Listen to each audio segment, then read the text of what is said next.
Hello, welcome to my YouTube channel, guys. Today I am going to make a new video, so please whatever. Going into the pick and ban and Navi early on. No Nathan. We've seen your games. No Nathan. Yep. No Nathan straight away as BTK immediately ban out the Hayabusa here. It's really going to be an adaptation, right? Like, we're expecting both Navi and BTK to take into consideration what Southeast Asia has been doing in this time. I think a lot of teams, have been doing that. Now it's about incorporating those playstyles. What is good? What is bad? Can we turn it into our own identity? That's some of the expectations I have for both of these teams. Yeah, and looking at the bans, I really hope that BTK really switch up their bans, because one of the comments that I gave to them personally that, in my own stream is that they have a very one-dimensional ban. Ban out the Jawhead, ban out the Kaja, any kind of hero that can pick anyone off, they want to ban it out. Probably because the way that they position themselves makes it easier for them to get picked off. And a Lilia ban, I would say this is a good surprise. Lilia has been looking very good over here in M3, and it does kind of show that Navi, maybe they don't want any kind of weird fast clearing heroes, or they want to avoid the team fights. Yeah, it's also in relation to those heroes that have great catch. And you mentioned one hero that surprisingly is absent here at M3, Jawhead. We have never seen a Jawhead. I mean, nowadays, Jawhead, there's just a lot of direct counters. Jawhead is really, really good at just targeting one person and saying, hey, you don't really get to play this game. There's a lot of safer heroes to do that, Matilda being one of them. Yes, it doesn't disposition you, but it does the exact same thing. Target him. If I can knock him out of an ult, if I'm able to stun him up for just a couple of seconds and maybe bring a friend along, it's just a lot safer for the earlier stages of the game. My friend. Your team is banning. Oh, sorry. Estes has been banned, but as I was saying, it's one of those situations where a hero is bumped out of the meta, not specifically because he got buffed or because he got nerfed, but he's been in the meta for such a long time that people have just broken the code. It's like, yeah, we know what a Jawhead wants to do. We know how to fight against it. A very easy counter is a Rafaela, which again has been played a lot in M3. Just slow him down, speed yourself up, and like you said, having a Matilda with a guiding wing, you can avoid. There's just so many ways to deal with it, and it's just coming from just experiencing the Jawhead for so many times. Now we know what to do. Popo and Koopa as well. It's just the list goes on, Leo. It's just a hero that just got bullied out of the metagame. It's not even a matter of statistics. Closing up the draft, BTK takes out the Paquito as well as the Clint. Went under the radar. Maybe they have a read on this. Maybe there's a reason why they took out the Clint. Again, if we're still looking at old BTK, they'd want to keep all the marksmen available as much as possible. But right now, it looks like they have another plan entirely. Navi, what's open left for them? The aforementioned Matilda. I'm hoping that it gets picked up here. If not, BTK is going to trade for it strong. Yeah, but right now, looking at the bans, Navi looks like they know what BTK wants to do, because based on the bans, they want to avoid a team fight heavy composition. So this looks to me that Navi does not want to go for team fights, or they're afraid that they might get pressured, they might get sieged, because the heroes that they have banned out is pretty good at sieging. Eve has been picked up, which does give them a little bit of an advantage if they do want to play a big team fight around Riverside. So right now, Navi, it looks like they have a lot of information on BTK. BTK right now taking the Phobias and Esmeralda early, taking the good hero and taking the counter itself. As of right now, the pick and bans, they look very educated. They look like they both know what each other are doing. Exactly. Navi is playing for the long haul here when it comes down to the draft, right? BTK, on the other hand, they're playing it step by step. They are taking advantage of the red side here. They're getting the Phobias, knowing that they're trying to immediately deter the Matilda. You want to play Matilda? Sure, fine, go for it. That's great. We also took away the counter pick, which so happens to deal with Matilda as well in absorbing those shields. Yushin gets locked in by BTK as Navi has already been locking in the Selena, something to stop the Eve, and more importantly, the Brody, who's going to be a lane bully. Interestingly enough, they both take one hero that's currently sitting at 0 win percent. So they're both... That's true. They're both trying to repair it. The curse is going to be broken. One of them's going to win, you're right. One of them's bound to get a win, but there is one thing I got to note for BTK here before we go into the second phase, waiting for a ban. Yes, it's step by step. Yes, they're taking their time, but also they're playing it very safe.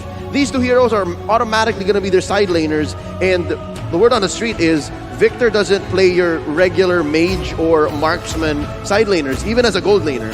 So it's going to be gold lane Your team is Esmeralda, ramp it up on that farm, and then it's going to be the Phobius as the deterrent. So yeah, I guess Matilda, just make my day. Yeah, I mean, I don't think either one of these teams, more likely that BTK could go for the Matilda, and they don't mind it. It's helpful, and it doesn't really show too much of their composition so far. But what's a little worrying for me right now is that Navi have no real ways of bullying the side laners, not that I can think of, because I'm really fixated on the fact that Farsa is still open, and I think Navi should be looking to ban it. After seeing the Yuzong ban here, it seems a little, you know, telegraphed. Let me give a counter argument. What if they're playing two different styles where BTK, they want to play engage heavy. They already have the Esmeralda, they already have the Phobius, and Yi Sun-shin with the passive, he kind of does want to get in front as well. On the side of Navi, they have a lot of range. They have the Eve, they have the Brody, so you're not sure.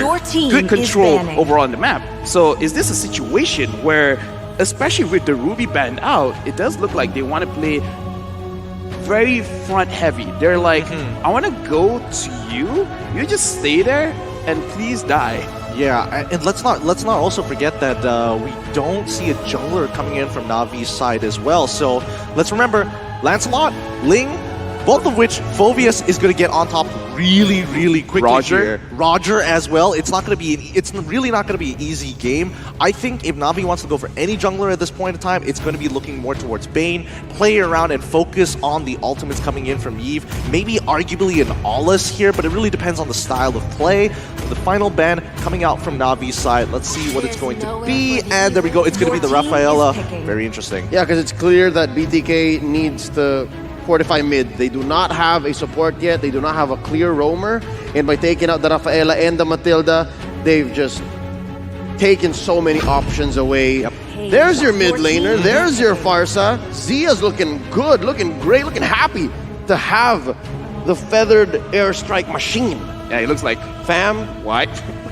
Excuse me? it's literally like, yeah, why did you guys ban it out? Probably he was like, okay, it's either the Farsa or the Beatrix, and it was like, you know what, I prefer the Farsa. Because again, you want to fight range with range, because the thing that I like to look at when we're looking at the draft, I want to see balance. I want to see a good mix of early game, late game. I want to see a good mix of range, crowd control, and right now, their draft is looking very balanced. Yeah, but there is one thing that they're missing. BTK, I'm saying, there's a lot of magic damage. A little too much magic damage for my taste. I think it's honestly okay, because I don't see any way that Navi can really start pushing their advantages. They're going to be heavily depending on this Selena to make all the difference. And you know what? You can't just have one outlet. We're going to have to go for another early game outlet. Right now, in terms of scaling, BTK has got them beat here. Navi will have to play for the early to mid stages of the game, because there are some very clear direct counters coming in for BTK. Some great drafting here. Plus, pick your poison. Yep. Do you want to deal with all the magic damage and risk dying very quickly to the Yi Sun-shin? Because Yi Sun-shin, he is a marksman, but the way that he damage is outputted is kind of very, very bursty with the passive, with the criticals coming in and out. And Lolita again! Lolita! I remember seeing second debut in Lolita day one. We saw Lolita day one. Yes. Took a break yesterday. Yeah, Lolita looking all right. Probably can deter the Brody a little bit, the Selena a little bit. Cannot do much on the Eve when the damage coming from space. I'm not too sure about this Lolita pick. Gideon, how about you? I want to see a coordinated team play. When you see torn apart memories, they all get behind Lolita, and for the first time, she's going to block all the projectiles. That's what I want to see. It's never been done before, but it'd be very cool if it did happen. That would be a boom, bang, bada bing moment. It's so specific, though. Look, most of the time when it comes down to something like a Numenor Blast, I'm guessing that they want some form of disengage. And I think this is interesting, because I would have preferred something like a Hylos, but it works in multiple layers, blocking Selena arrows, a lot of projectiles to protect yourself against, and the Numenor Blast to say, hey, if you want to go in hard, I don't mind sacrificing one member for the greater good. Well, if it's that one member in the name of Shark, aka Oscar, then so be it.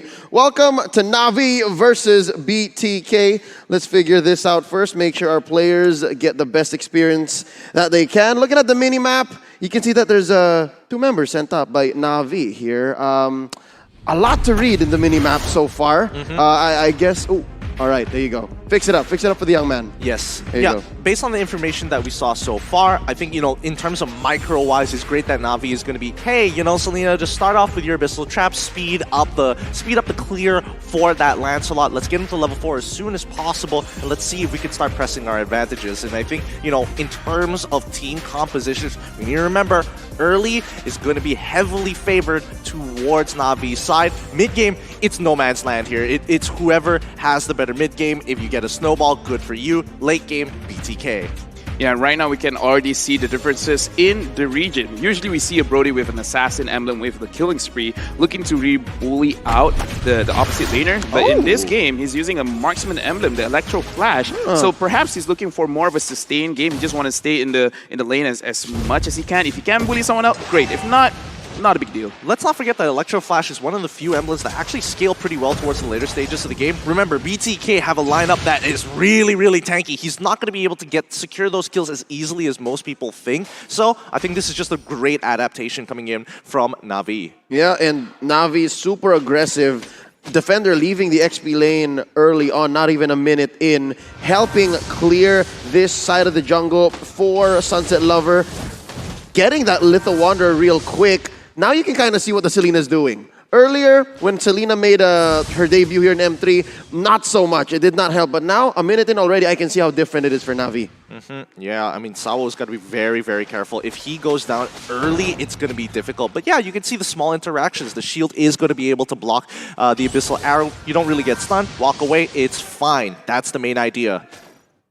Up top, it's going to be a 2v1. Sawo trying to help out. In mid, it's the same but mirrored over for BTK. Arrow thrown out, trying to hit that. And Zane, very comfortable. Very comfortable, no pressure at all. Did he lose it? He did. He lost it. Oh, that's why. The comfort is not on his side. Oh, no, that's a little unlucky, but you can tell that Zane did not want to use that retribution. He's got bigger fish to catch, like the turtle that he wants to hang around. Just a little unlucky there. That's fine, but let's see. This first turtle is going to mean so much for Navi, and BTK, they want to drag this turtle out for as long as possible. It's so curious, was that well-timed, or was that just Zane complacent with his small camp take? He's very complacent because he can definitely wait out the damage from the Abyssal Trap and then continue on. Oh well, let's see. I hope they don't miss out on this one. Priority going over to BTK, 4 members here. That's going to be 4 from Navi answering back. Real Manipulation set in. Defender pushing them back with the Cotter and Inferno and the Vengeance. He's still alive. Sunset Lover confirms it. First blood drawn though by Fried Chicken. Turtle for the hero, I think Naros Vincere walked away with that happy. Yeah, I think unfortunately Nagib got cancelled out. They knew it was kind of strange how the fight went down. I think Nagib didn't really communicate with the rest of the team that, Shark was standing a little nearby. Sawo was a little low, so he couldn't do much but just being living artillery, same as Nagib. However, Shark getting a great cancel on that real-world manipulation made all the difference. Yeah, and right now, let's look at the butterfly effect. Let's look at the level from Sunset Lover. Level 6. MOBA Zane just reached level 5 just by missing out on one creep, just by missing out on that turtle. We can definitely see a big change in EXP. He wants to get ahead here. Lil is protecting himself, but Navi look for the counterattack here. Void Crystal dropped in by Nagib. Sunset Lover, he can try to go deep, but they're already ahead, about 1,000 gold already. And now you can see how difficult it is as a gold laner to not have that range advantage. Yes, Victor's bullying over Lil, but the gold lead speaks for itself. Let's look at the items. Yeah, right now let's looking at Lil. Lil has a mix of everything. He has a little bit of damage, he has a little bit of HP, as well as magic resist. Looking like he doesn't care too much about this early game. He just wants to have equal of everything. He just doesn't want to die, which does show in his emblem of choice. So it looks like Navi is playing a very different game than what we usually see in the Southeast Asia region. Honestly, I think they're playing for first item. I think that's the general idea. Even though Lil may not necessarily have a lot of control over the lane unless the rest of Navi is rotating to that side of the map, you can see he's got more gold than Victor, he's got more EXP than Victor, and Victor, who also took Avarice. As long as Lil plays a passive game and minimizes the effectiveness of this rune, then I guess it's fine for him. Yeah, no, the range differential is so huge. You have to hit your opponent to get the extra money, and it's not just happening right now for Victor. Zia popping the feathered airstrike. Nagib throwing out those void crystals. Sawo just putting up a perimeter with the threat of activation. Oh, here we go. Speaking of activation, Numinum Blast hitting nothing but air. Down goes Zia, defender again, biting down. Shark, his target. Arrow thrown out by Sawa, pushing away the rest of BTK. Navi gonna look to confirm their second turtle. Okay, nicely done. Very nicely done for either team. They have very clear ideas of how they want that fight to shape out. And the moment it's not going their way, they back out there. Turtle slain here, brought to you by the STB. My goodness, so far it's been going pretty good. Amazing conversion rate for Natus Vincere here. They're gonna go ahead and take that turtle buff, use it to space out top lane, take that turret, and then answer back to mid. They're not gonna let BTK get this for free. Arrow thrown out by Sawa. Trap set in underneath Zane. Oh, look at the burst!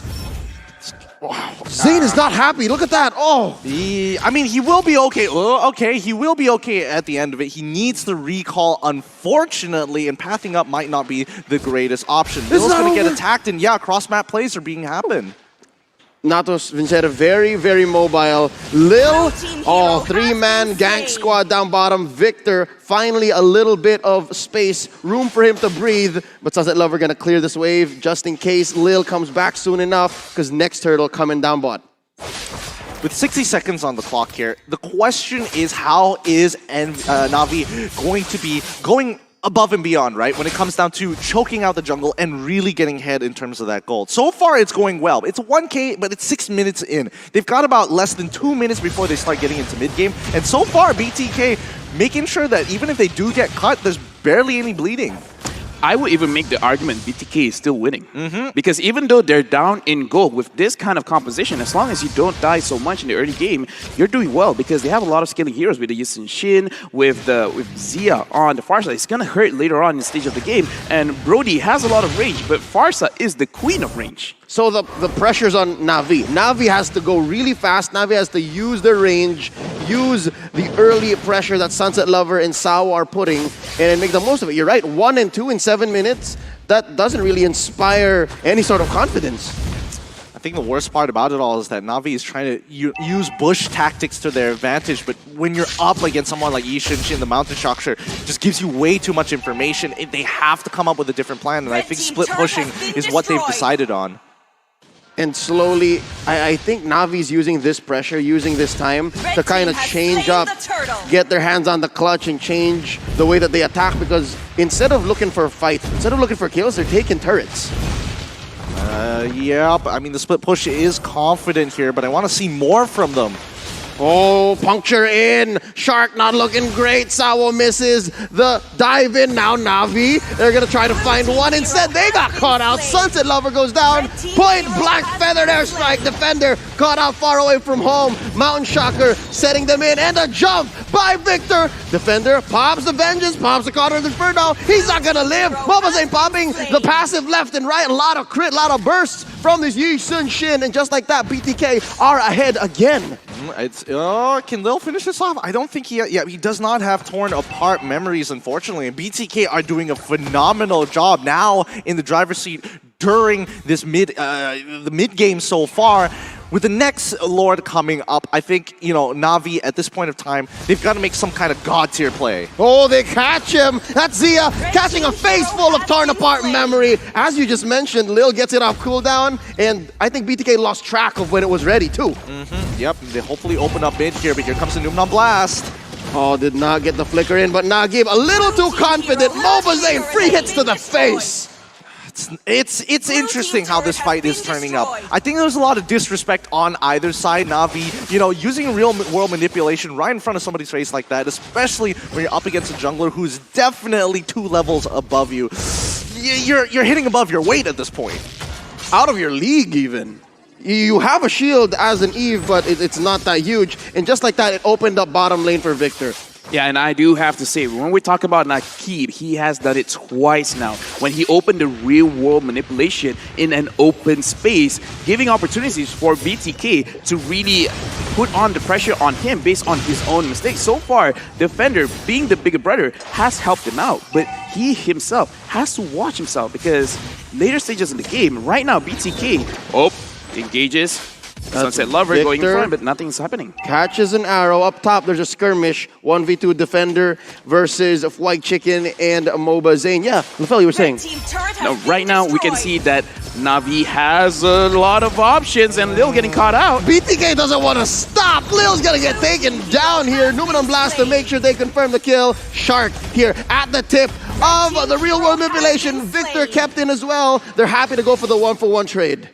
Oh, the patience from Sunset Lover. He could have just gone straight on towards Phoveus, but you needed to make sure that Nagib is going to have a good time. He gets hit by the Astaroth's Eye, but he doesn't want to give him multiple procs to dodge the damage. So really good play coming in from Navi. Unfortunately for Lil, he has to pay the price, but at the end of the day, it's going to be BTK who's going to be coming up on top of him in the economic game. Yeah, right now when we look back at the replay, we can see that Lil is a little bit tanky. And this comes to question, what is he building right now? Because it's obvious that he has the Athena shield, but I'm worried that he prioritizes so much on his defensive capabilities right now to the point where Navi does not have enough damage. Yeah, basically he's just a torn apart memory machine and that's it. Like he has to make sure he has stacks, get the ult in, and that's not the way you play Brody, ideally. Ideally, you want to be able to still hurt even with your basics. At least have a Blade of Despair. Yeah, at least have that Blade of Despair. That's the one we were looking for. But he's building it right now. He's taking a Malefic Roar instead just to kind of break structures open because they are going for their secondary win condition, which is going to be trying to get through the mid game with the help of their split pushing powers. And right now, the map is open for BTK. Interestingly enough, it's these false engages, these wrong entries. And look at this, they're answering back. Sawa confirms the kill off of the manipulation, but it's a trade. MOBA Zane takes down Lil. Nagib follows through. 2 for 1 so far, and the Lord is still for BTK. Right for the taking. Down goes Sunset Lover as Victor dances right around him. Defender, the Flaming Demon. He's running away. Contra Inferno in tow. Lord has been reset, but that's still all 4 members remaining for BTK ready to take this Lord. What a turnaround. What a retake. Ooh, that was good. That was good coming in from BTK, but Navi needs to realize that going in with so many dashes, I mean, Fried Chicken, he's having the time of his life here. He's like, when do you want me to use my ultimate? Now? A bit later? I can wait. It's fine. Give me another proc. I don't mind. There's no way they are getting through this absolute trope of BTK when they're surrounding and making sure MOBA Zane has the space. Hyped up MOBA Zane has not disappointed as of right now. Again, people know him as a marksman main. And when he positions like this, even though it looks bad, it's still good. And the fact that BTK, they have the instinct to always look at him and it's like, wait, he's a bit out of position. We have to go to him. We have to protect him. And in this kind of situation, BTK looks more experienced in team fights. Oh, just like that, Nagib destroyed by BTK, and they're not done. Numinum Blast, keeping him in check. Shark gets 3 for none, double kill for MOBA Zane, and they're still going in. Sunset Lover, Thorn Rose to survive the assault. Lord marching down bottom. What a synchronous push. Top lane, tier 2, bottom lane inhibitor. You can count the seconds before it's over, because ladies and gentlemen, BTK has come to play. They take down Navi. GG, well played. The Bloodthirsty Kings take their first win here at M3 against